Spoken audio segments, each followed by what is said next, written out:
Perhaps the most famous parsha in Parshas Sisa is the story of the unfortunate story of the Egel. Moshe Rabbeinu is up in Har Sinai getting the Torah. Rebbeinu Shalom tells him, "Leich red ki sheches amcha, asul lahem masecha."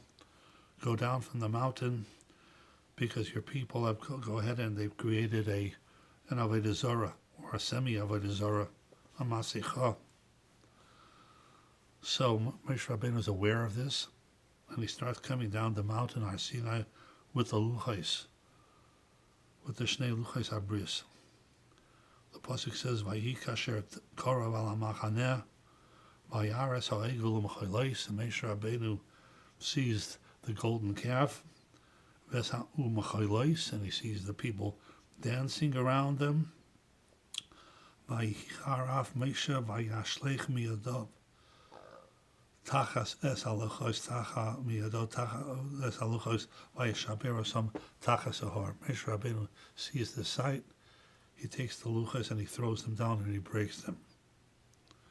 What's interesting about this pasuk is that the pasuk seems to stress that what Moshe Rabbeinu saw over here was not on the egel, but he saw umachoylos. He saw them dancing around the egel.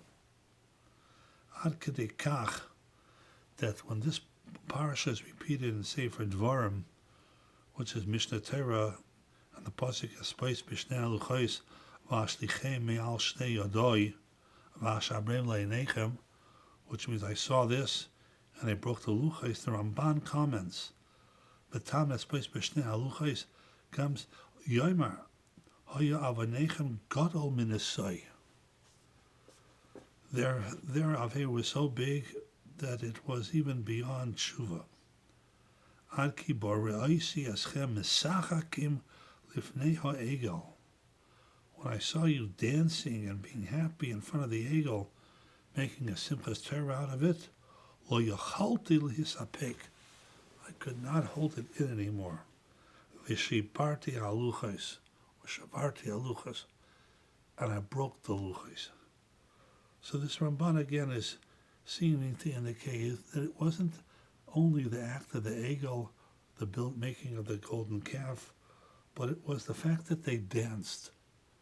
Now that would seem to us to be insignificant. I mean, listen, you're dealing over here with avodah zarah. Avodah zarah is one of the 3 cardinal sins. So that should be enough for a person to go ahead and Moshe Rabbeinu to get angry and to break the luchos. But yet it was the straw that broke the camel's back was Vayares ha'egel u'machaylos. Why is that? So the great Maggid of Yerushalayim, Zecher Tzadik Levracha, Rav Shalom Shvadron, quotes in the name of Ramesh Mordechai Epstein, the great Slabodka Rashiva, that what the pasuk is trying to tell us over here is that basically, usually, tshuva helps almost for everything, even for avodah zarah. But in order for a person to do tshuva, he has to realize he did something wrong.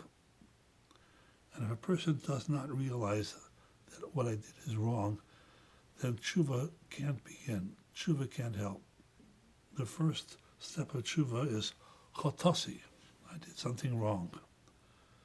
If you don't think that you did something wrong, then tshuva can't begin. And this is what the pasuk refers to in Sefer Yirmiyah. Vater mekini kisi. Hineni, I'm guilty. I'm innocent. Kini kisi. Ich shav apai mimeni. Hineni nishpat oisach al amrach loy chotasi. Hashem says, I'm going to punish you for saying I didn't do anything wrong. When Klal Yisrael did the egel, made the egel, one can make the case that it was a mistake. They were desperate. They thought Moshe Rabbeinu was dead. Who's going to go ahead and lead us? We're going to die in the midbar. They were desperate, so let's try this. It was a moment of confusion, of passion, utter the yeush and desperation. And the people perhaps realized that they're wrong. They did something wrong. It is, after all, avodah zarah. But when they started dancing around it, and rather than dancing with a Sefer Torah, like on Simchas Torah, you dance in front of the Egel, that Moshe Rabbeinu decided, as the Ramban explains, well, Yochel Yisapek, he could not take that. Because at that point they were rochaik from tshuva.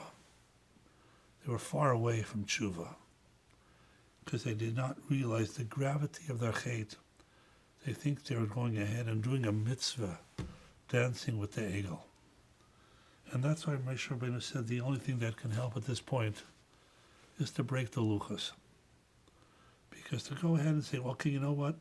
I'll put away the luchas, I won't give it to them, I'll give them a shmooze, I'll ball them out, and then they'll do tshuva. At this point, at least, they were beyond that. And therefore, the only thing that Moshe Rabbeinu would help was to break the luchas and to go ahead and to demonstrate to them how far they had gone. And therefore, they were rochik min tshuva. And when a person is rochik min tshuva, it's very hard for him to do tshuva.